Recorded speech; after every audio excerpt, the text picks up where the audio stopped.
अब देखो, ठीक है, अब ये जो हम लोग प्रोसेस कर रहे हैं वो क्यों कर रहे हैं कि हमारा जितना भी मटेरियल है वो पूरा का पूरा स्टडी न करते हुए हम लोग क्या करें, सैंपल निकाल के उसकी स्टडी करें। तो जो हम लोग सैंपल थोड़ा थोड़ा रिमूव करते हैं, ठीक है,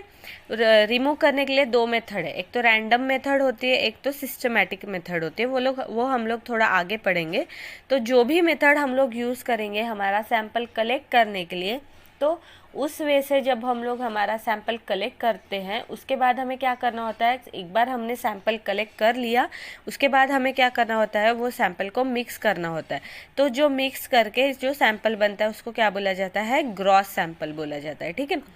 तो ग्रॉस सैंपल निकालने के लिए क्या होता है, डिफरेंट डिफरेंट पोजीशन से हम लोग सैंपल कलेक्ट करते हैं और उसको मिक्स करते हैं, तो उसको क्या बोलते हैं हम लोग, ग्रॉस सैंपल बोलेंगे, ठीक है। अब जो सैम्पलिंग मटेरियल के लिए जो हम लोग मटेरियल, मतलब जो सैम्पलिंग के लिए जो हम लोग मटेरियल यूज़ करने वाले हैं या जो हम लोग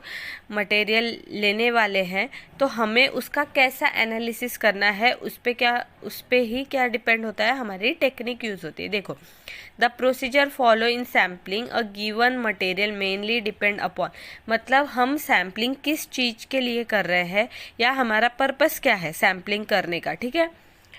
सैम्पलिंग कुछ चीज़ के पर्पस के लिए, मतलब हमें जो बल्क दिया है हमें उसका क्या हमें उसमें से क्या चाहिए, हम उसके टेस्टिंग किस चीज़ के लिए कर रहे हैं वो हमें पता होना चाहिए। तो उसके बेसिस पे हम लोग सैम्पलिंग करते हैं। तो उसमें पहला क्या देखा जाता है, first is nature of test material and its homogeneity, मतलब जो मटेरियल हम लोग लेने वाले हैं जहाँ से, उसका नेचर कैसा है और वो होमोजीनियस है या हेट्रोजीनियस है। एक्सटेंट ऑफ एक्यूरेसी रिक्वायर्ड, मतलब हमें उसका कितना एक्यूरेट एनालिसिस करना है, ठीक है। अब देखो, अगर हम लोग फूड मटेरियल की बात करते हैं या मेडिसिन्स की बात करते हैं तो हमें हम लोग क्या एक्सपेक्ट करते हैं, अगर फूड मटेरियल या हेल्थ के रिलेटेड या मेडिसिनल्स के रिलेटेड अगर हम लोग सैम्पलिंग कर रहे हैं तो वहाँ क्या रिक्वायर्ड होता है कि एक्यूरेसी क्या चाहिए, 100% एक्यूरेसी चाहिए। वही अगर हम लोग कोई दूसरी चीज़ की बात कर रहे हैं जो कि हम लोग ऐसे ही नॉर्मल, जैसे पेन ले लो, पेंसिल ले लो, उस केस में अगर उसकी एक्यूरेसी थोड़ी भी आगे पीछे हुई तो इतना हार्मफुल नहीं होता है। बट अगर वही मेडिसिन्स या फूड के रिलेटेड या हेल्थ के रिलेटेड हमें सैम्पलिंग करनी है और उसमें थोड़ी सी भी एक्यूरेसी मिस हुई तो उसके वजह से हमें क्या हो सकता है, प्रॉब्लम हो सकता है। इसलिए पहला तो क्या देखना पड़ेगा,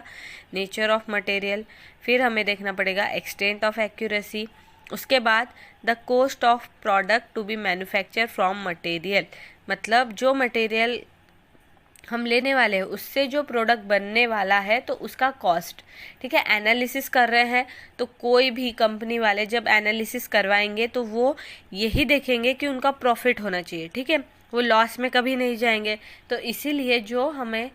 बल्क मटेरियल दिया है उससे हम लोग क्या मैन्युफैक्चर करने वाले हैं तो उसका जो कॉस्ट लगने वाला है उस पर भी हमारा सैम्पलिंग डिपेंड होता है। उसके बाद कॉस्ट ऑफ एनालिसिस के लिए जो कॉस्ट लगेगी वो भी उसमें इन्वॉल्व होगी, और उसके बाद कॉस्ट ऑफ सैम्पलिंग, ये पूरा करने के लिए जो सैम्पलिंग के लिए कॉस्ट लगेगा वो भी, ठीक है। तो इसमें क्या है, देखो कि हमें किस पर्पस के लिए या हम किस चीज़ का सैम्पलिंग कर रहे हैं उसके बेसिस पे ये जो पॉइंट्स है ये हमें ध्यान में रख के हमें हमारी जो सैम्पलिंग होती है वो कैरी थ्रू करनी होती है, ठीक है। क्योंकि हम जो भी है सैम्पलिंग प्रोसीजर जो हम लोग यूज़ करेंगे, क्या हम लोग क्या देखेंगे कि जो सैम्पलिंग प्रोसीजर यूज़ होती है वो कैसी हो, ज़्यादा महंगी ना हो वो, और जल्दी से जल्दी हो जाए, मतलब इजीली हैंडल हो जाए, कॉस्ट इफ़ेक्टिव भी हो, टाइम कंज्यूमिंग भी ना हो। इसीलिए ये सब बातें ध्यान में रख के क्या किया जाता है, जो हमारा जो सैम्पलिंग है वो किया जाता है, ठीक है, जो हमारी सैम्पलिंग प्रोसीजर है वो फॉलो की जाती है।